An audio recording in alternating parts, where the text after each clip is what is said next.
ये सज्जन 12वीं पास है और मोची का काम करते हैं और विश्वविद्यालयों में लेक्चर देते हैं। साहित्य भी लिखते हैं। अब इनके द्वारा लिखित साहित्य पर चर्चा व रिसर्च हो रही है। पंजाब के चंडीगढ़ में टांडा रोड के समीप मोहल्ला सुभाष नगर के द्वारका भारती उम्र 75 12वीं पास है।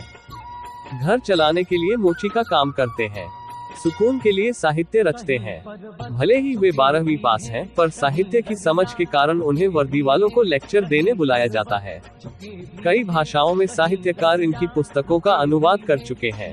इनकी स्वयं की लिखी कविता एकलव्य इग्नू में MA के बच्चे पढ़ते हैं। वहीं पंजाब विश्वविद्यालय में 2 हॉस्टल इनके उपन्यास मोची पर रिसर्च कर रहे हैं। वे कहते हैं कि जो व्यवसाय आपका भरण पोषण करे और इतना अधम हो ही नहीं सकता जिसे करने में आपको शर्मिंदगी महसूस होगी। द्वारका बोले, घर चलाने को गांठता हूँ जूते, सुकून के लिए रचता हूँ साहित्य। सुभाष नगर में प्रवेश करते ही अपनी किराए की छोटी सी दुकान पर आज भी द्वारका भारती हाथों से नए नए जूते तैयार करते हैं। अक्सर उनकी दुकान के बाहर बड़े गाड़ियों में सवार साहित्य प्रेमी अधिकारियों और साहित्यकारों की पहुंचना और साहित्य पर चर्चा करना दिन का हिस्सा है। चर्चा के दौरान भी वह अपने काम से जी नहीं चुराते और पूरे मनोयोग से जूते गांठते रहते हैं। फुर्सत के पलों में भारतीय दर्शन और कार्ल मार्क्स के अलावा पश्चिमी व लैटिन अमेरिकी साहित्य का अध्ययन करते हैं। डॉक्टर सुरेंद्र की लेखनी से साहित्य की प्रेरणा मिली। द्वारका भारती ने बताया कि 12वीं तक पढ़ाई करने के बाद 1983 में होशियारपुर लौटे तो वह अपने पुश्तैनी पेशे जूते गांठने में जुट गए।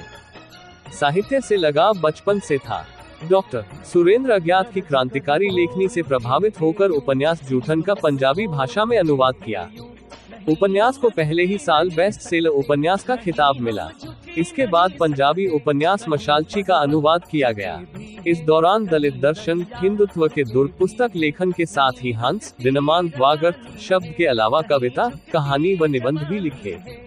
द्वारका भारती ने बताया कि आज भी समाज में बर्तन धोने और जूते तैयार करने वाले मोची के काम को लोग हीनता की दृष्टि से देखते हैं, जो नकारात्मक सोच को दर्शाता है। आदमी को उसका पेशा नहीं बल्कि उसका कर्म महान बनाता है। वह घर चलाने के लिए जूते तैयार करते हैं, वहीं मानसिक खुराक व सुकून के लिए साहित्य की रचना करते हैं। जूते गांठना हमारा पेशा है। इसी से मेरा घर व मेरा परिवार का भरण पोषण होता है। ऐसे कर्मयोगी को पटबो गडबो बडबो मंच की ओर से सादर नमन है।